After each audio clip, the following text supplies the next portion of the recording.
Good afternoon, Professor Shastri. Good It's a afternoon. pleasure having you with us. The topic that we wanted to be enlightened on is uh, corruption in public life. As you know that for the last few months and maybe years, this has become a sort of a big problem and more so affecting the youth as to what kind of a future they have in a country which is so much bogged down with these kind of problems. I have a few questions and I thought I'd start off by asking you, that has the corruption in public life gone up or was it always there and maybe not reported? And therefore the impression that we are having is that, suddenly things have gone out of control. Because when we were kids, we were also used to hear that, you had to pay some money to get things done. But it was not that, it didn't become that much of a talking point which it has today. Yeah, certainly I think the exposure in the media about issues of corruption has really increased a lot. Along with that, what you hear privately probably has also increased. I don't think anybody really knows whether it has gone up or not. But one thing is very clear, and that is, even if the number of scams may or may not have gone up, the amount of money involved is really mind-boggling. Yeah. That is true. So the government fell on a scam of 64 crores Yes, back in 1984, That's right. 89. that's right. But even if you adjust for inflation, that kind of a scam today nobody will even look at it. Yes. It has to be 150,000 crores, 250,000 crores. True. Yeah. Do you think that there is something wrong with India and us Indians, or is it a phenomenon of any developing country that goes through a phase of this heightened corruption and then things level out and society develops and becomes more mature? What is the experience? Do you think that the Western countries have been sort of spared this Not thing? at all. You see, they used to call it the California Gold Rush, where everybody was heading west. But that became a metaphor for the amount of money individuals or companies could make. And there were huge scams in the railroads and various other public investments, where in the US lots of individuals and corporations made huge amounts of money in the oil industry, in the railroad industry, and so on. So it is nothing new. It has happened in every country. But I am not satisfied with that. I don't think just because it happened in other countries, we should say that so what. I think we need to solve our problem and not worry about what happened in other countries. How do you think we should solve this problem? I mean, are we moving in the right direction with all this talk about the Lokpal? But it's very frustrating that after a whole lot of activity that came up, it actually it came to naught at the very end. The results were for all to see. So are we progressing in the right direction, or will it take the normal time? Is there any hope for improvement in the next few years, few months? See, it's like this, it's very hard to predict. You have this wall and you are trying to break it open and bring in the pure waters of cleanliness and freedom and whatever from the other side. Now, how thick is that wall? When exactly is it going to crack? We don't know. Is it going to take the next 5 hours or the next 5 days? But sometime it will. So that's what I expect, that all these movements, whether it's India against corruption or several other efforts that I've also been associated with, somewhere something has to give. But I don't think anybody can put a time to it. The tendency has been that there has been a focus on government, and whichever government it is, it could be ruling power or power that was before or whatever, but the government seems to be the parent of the whole exercise.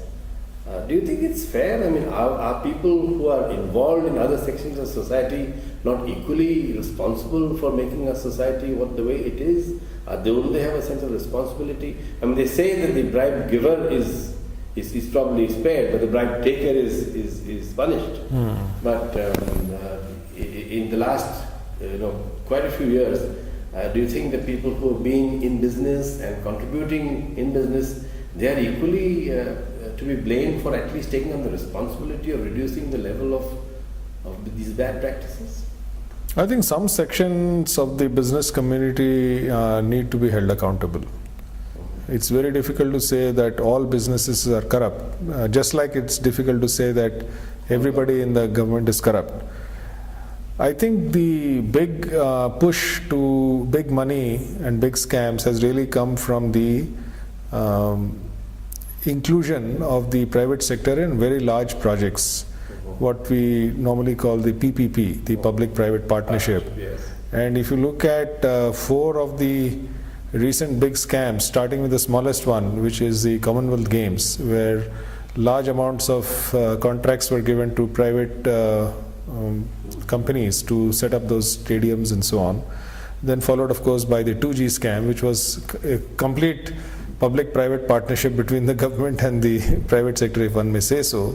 Then followed by the CAG indictment on the Krishna Godavari basin, where they raised doubts about how the oil and gas is being handled, and now the most recent, which is the Colgate scam. So all of them involve public resources being handed over to the private sector. And as Joseph Stiglitz and Paul Krugman, at least 2 of the American Nobel laureates of economics, have said that when you are privatizing public resources, large chunks of it at one go, there is a huge incentive to undervalue those resources and hand it over to the private sector, because what is left over can go as kickbacks to various people in power in the government. So between the private sector which indulges in this and the government which also indulges in this, there's a win-win. Unfortunately, in this win-win, the public is the one which seems to be suffering. Yeah. You know, I mean, this is this impact of corruption in the country. We've been, the whole huge figures have been often quoted, and related to that is the amount of money that has been allegedly stashed outside the country. Do you think that that has got any substance in terms of, is there a possibility of it coming back in realistic terms, or is there such a khajana which is there in the Swiss banks, which every political party makes capital out of the fact that we should bring it back and we should try and bring it back, and the amounts are huge. But is it at all feasible to even think of bringing that back? Aren't there not controls on the other government side that you can't do this because there is some confidentiality involved there? So is it a sort of a white sort of elephant are we chasing on this stash of foreign exchange abroad, or is there a possibility that it can never come back? See, I am not an expert on Swiss bank money that is stashed away. Since you've asked for my opinion, and I may be way off the mark, I feel that given the situation in the country, for every small grain of truth, there are lots of conspiracy theories, and we are eager to believe the worst. So if 1,000 crores is stashed away, we would rather say it is 100,000 crores. So my opinion is that some money is definitely stashed away. Now, what is that exact amount? It depends on who is casting aspersions on that. About whether we can get it back or not, the US has arm twisted the Swiss banks to release data. So, if we are really serious, we can get that information. The problem is we don't want to solve the problem of corruption. When I say we, I mean as a society.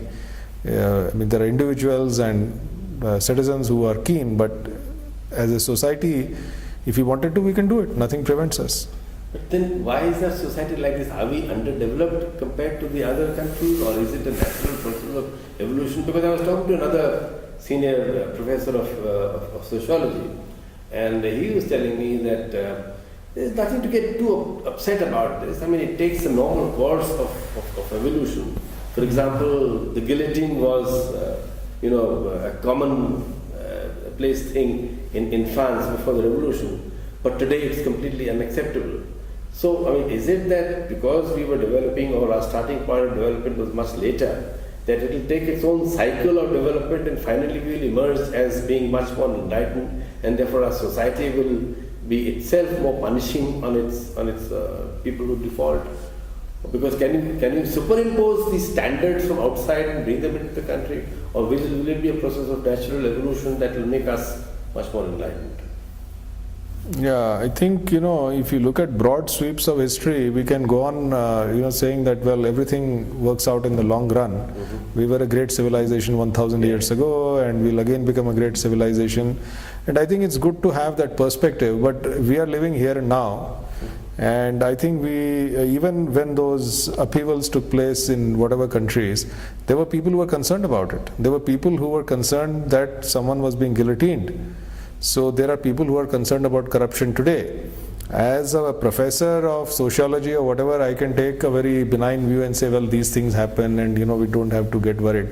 But even at that time, when those things happen in other countries, people were concerned, and people are concerned about it today. And I think the Indian genius is how to find solutions for today's problems. And I don't like that implication of your question that we are imposing some Western norms, or that we are, I don't think so. I think this is a huge scam. It has nothing to do with Western values. I'm really sorry that you felt obliged to ask this question. This is not an imposition of foreign values or foreign norms. Such kind of scams are not acceptable in our country or any other country, and we got to make sure that they don't happen again. And we, meaning we, the citizens of India. There's nobody else is going to do that. Sure. No, what I meant was, it's not a superimposition of Western scam, but any code of conduct that you have in a society, or you have in You have to find our own solutions, whatever it is. But the commonplace is that you take a code of conduct which is outside the country, and then you sort of Indianize it and you put it here. That's what happens in many corporates. You're suggesting that this is not the right way. We have to think and do. We should learn from everybody and look at our situation and find the best solution, and I think we can find them, frankly. No, the only suggestion is that, it's taken us a long time and at great cost. Correct. And a poor country or a developing country like ours can hardly afford that cost. All the more reason why we should do things quickly rather than go back to the sociologists and say, well, these things happen and they will all correct themselves. What is the solution, sir? What is your message to the younger people who are waiting to be very well, for those who want to do something, I can only say that the tough get going when the going gets tough. So it's time that the few chosen people, they have to choose themselves, nobody's there, and say that this is a crisis and we're going to do something about it. But that's going to be a small proportion. The majority are not going to take that view. I think for the rest of them, I would say that instead of taking an activist role, start with yourself and make sure that you yourself are clean and honest. And particularly since we are in an educational institution, I think we don't expect that our students are going to become necessarily anti-corruption crusaders. If they want to, God bless them. But they will be occupying high and responsible positions when they are working in the corporate sector, both in India and overseas.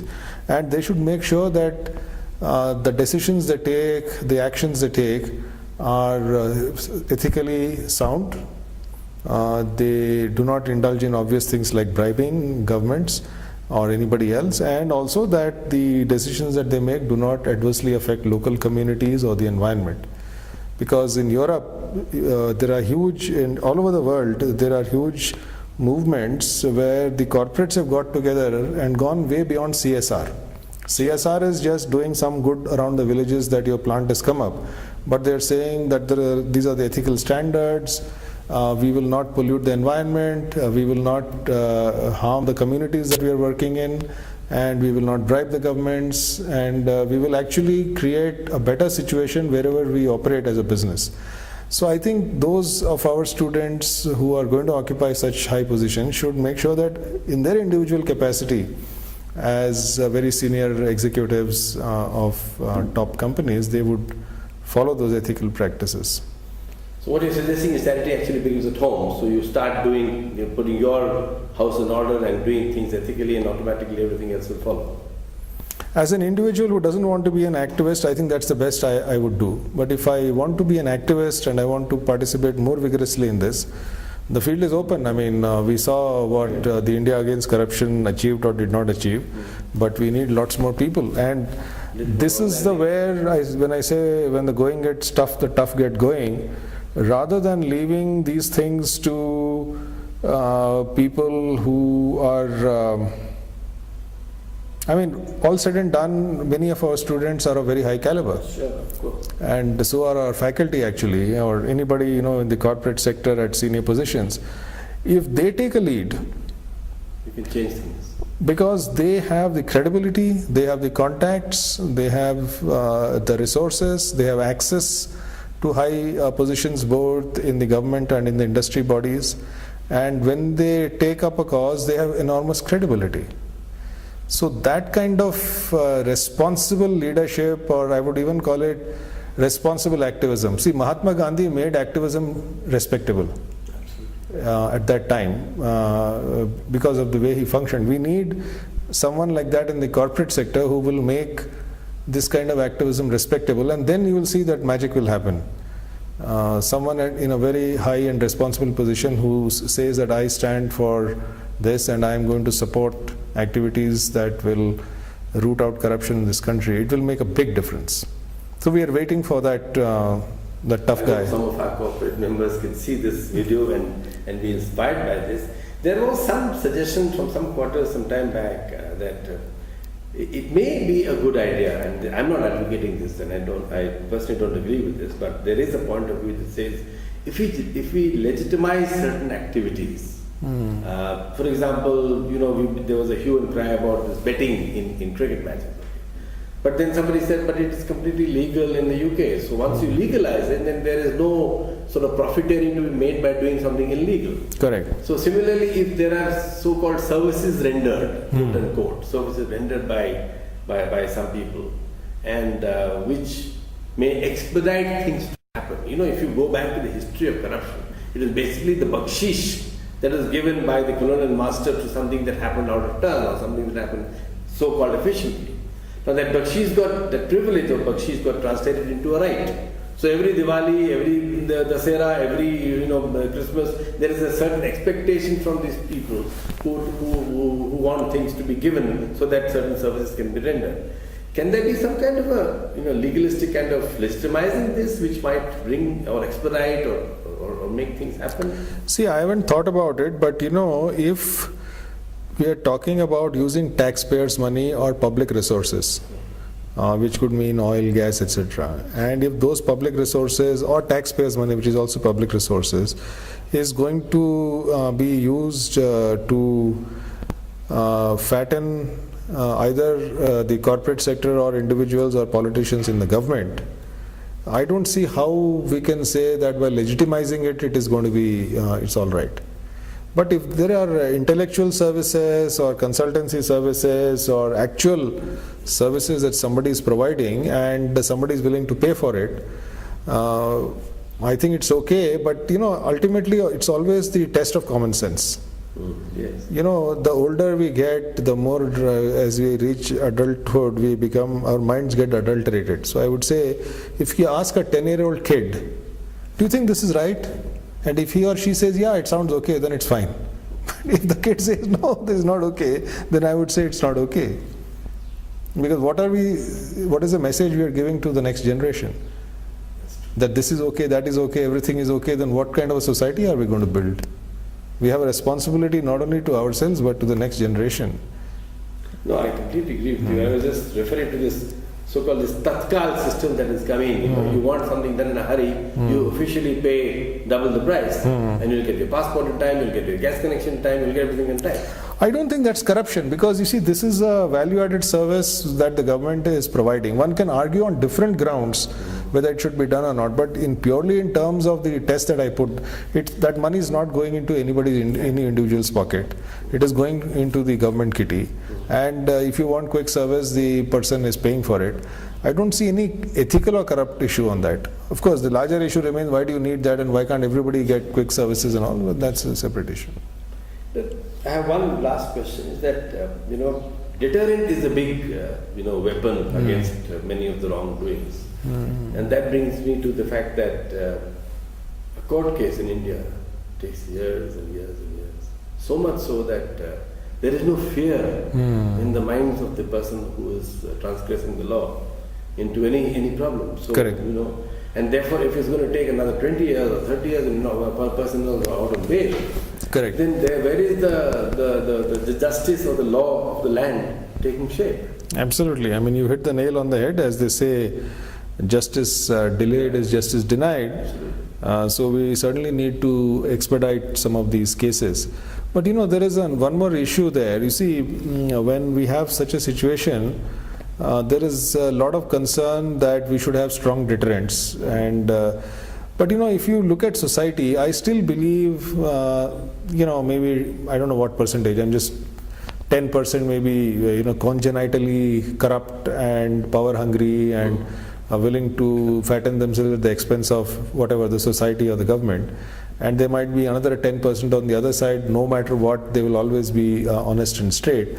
But there's an 80% in the middle which swings this way, that way, depending on the situation. But right now, the mood seems to be deterrent. So while we need to have deterrents, I think we also need to create a positive, healthy environment or a atmosphere where good, honest people feel that they are valuable, that they can get ahead in life by being honest and capable and hardworking, and they will gain the respect of society, and rather than being penalized, they're actually going to be rewarded and respected for that. So there is a responsibility on us as a society to create that kind of an environment also. So I think that is more of a societal issue than a legal issue. And I think when it's a societal issue, we as citizens have to make that happen.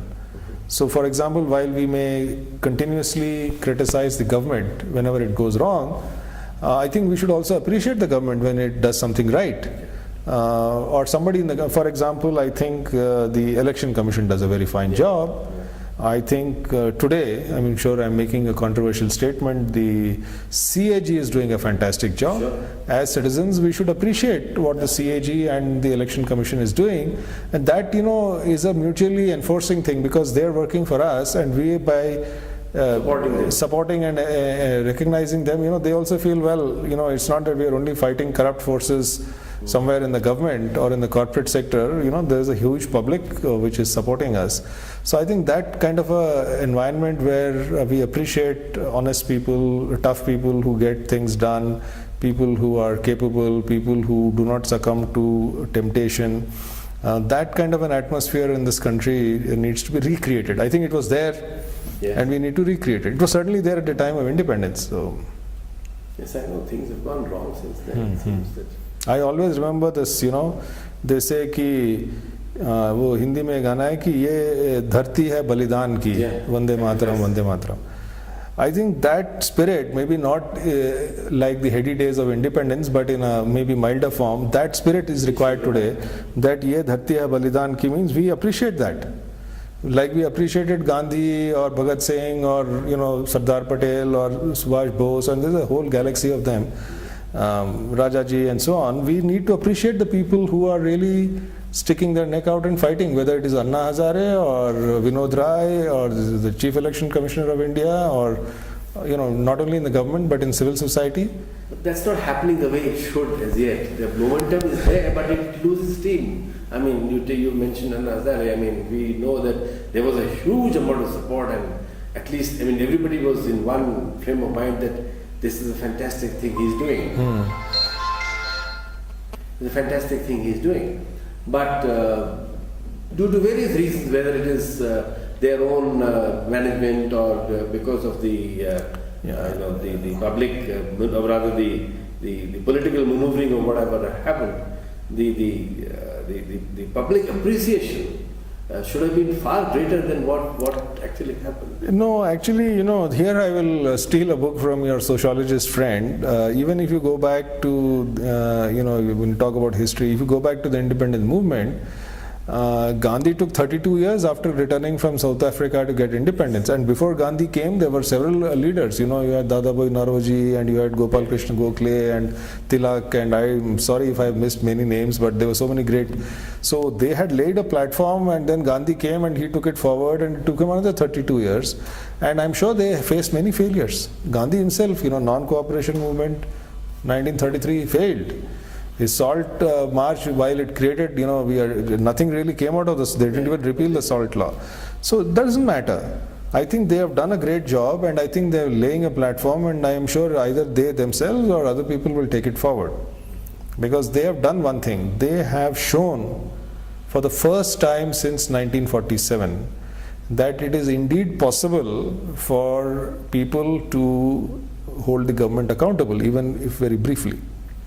And that the government has to respond to public pressure. Yes, that's true. That was never demonstrated so clearly thus far.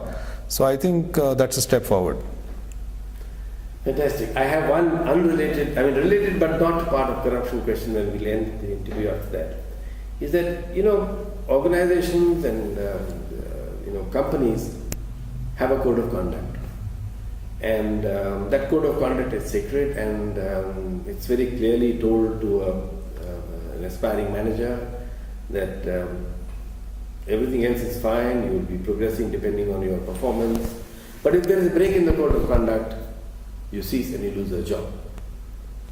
Now, even God gives you a second chance of redeeming yourself when you go to the temple and you say, you've done nothing. But I have yet to come across a single company, corporate company, or maybe even in the government, where a person who is being, admittedly, he is found guilty of a misdemeanor or a violation of the code of conduct, he has been summarily sacked. Most organizations, they say that there is no second chance, you are sacked. Do you feel that there is an opportunity to relook at that, and codes of conduct should be to take into account that after the person has been suitably punished, there is a possibility that he could get his reputation back into society? Because I have checked this with a whole lot of companies, they said there is no way that if there is a violation of a code of conduct, you leave, the person leaves. Now, why I am asking this is because then people cover up these violations and they still remain because nobody can prove it. But if it is very clear that, look, I know that, under Islamic law, when I was in the Middle East, once the term is over in jail, your balance is 0-0. You start off afresh. But in our society, it is very difficult for a person who has got into some kind of a jam and got into some kind of a code of conduct violation to rehabilitate him. And a lot of young people are involved in this, and their entire future gets ruined because of either being misled or being irresponsible at a point of time. After all, they're human. But I have yet to come across a single organization which has got a plan which says that, okay, fine, you've made this mistake, you'll suffer for it, you'll lose your promotions for the next 5 years, 3 years, but there is life ahead for you. Yeah, I think as a principle, my personal view is that people should be given a chance, second chance. Why second chance? If you go to the Bible, he says that how many times I should forgive? 7 times, and he says 7 unto 70 times. So that means you should forgive forever. I think the only thing we should be careful about is that while a person's dignity should get restored and a person should get the chance to get back, the society for its own protection needs to make sure that this person never has a chance to cause damage to society. See, there is individual vice. For example, somebody is an alcoholic. Now, it's a problem, he's destroying himself and he definitely causes anguish to his immediate family members and relatives. But it is still, but if I do something, I devastate the environment and I dig up iron ore and, cause pollution in the air and the water wells are become red and all that, and then I have caused problems to others. So even if I am rehabilitated, I should never be allowed to do mining again. Sure. So whenever you're rehabilitating a person, you say, well, you can go and live a dignified life and all, but you will never be allowed to do that mischief that you did last time. I think that principle should be there, because otherwise lots of innocent people suffer. Absolutely. So we cannot allow somebody a chance of being rehabilitated so that he can continue to cause damage on innocent. So, but he can lead a normal life. I have no objection to that. Thank you very much, Professor Shastri. It's been really enlightening to hear you. Thank you. I hope more and more people listen to this, because this really is the most important subject that is being discussed at various forums, and nobody has an answer to this. But as you said, that you quoted the Bible, it's like sinner heal thyself. Let's heal ourselves first to start doing the right thing in our own lives, and perhaps set an example. But it requires a lot of courage. I'm sure you agree with that. It requires a lot of courage to do things in absolutely straight path. And We also need a leader who will bite the bullet and show the way. If somebody who is from the establishment and not somebody from outside the establishment. See, Anna Hazare is outside the establishment. We just need one or two people who are strongly pro-establishment to bite the bullet and say that I stand for this and I will not tolerate anything else, not only in my company, but I don't want to see this happening in my country or in my industry association or in my government. Then the magic will happen. It's not only a question of, see, that kind of extraordinary leadership will definitely turn things around. You see that a little bit in other countries, but we are not yet seeing it here. yes, I know, we see that in other countries. In fact, I hope that, as you said, Ye Dharti Hai Balidan Ki, that sort of that spirit seizes all the youngsters of this young people of this country and sort of bridges the gap that we have in terms of development with the others. And Mera Bharat Mahan. Thank you very much. Thank you.